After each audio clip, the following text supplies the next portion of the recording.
Hey everyone, in today's video I will show you how to comment on Substack. So first open your browser and search for substack.com.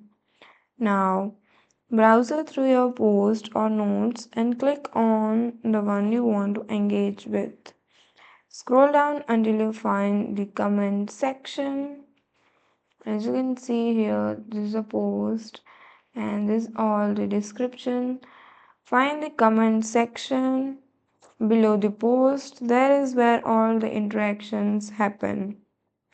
You will see commands from the readers, and if you are logged in, you can also leave your own comment or reply to others. To add a comment, simply type in the box and hit the post button.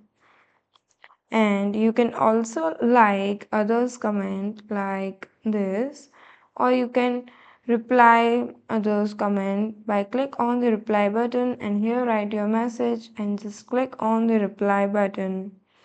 Engaging in comments is a great way to build your community, gather feedback, and show appreciation for readers. So that's it for the video. Thank you for watching.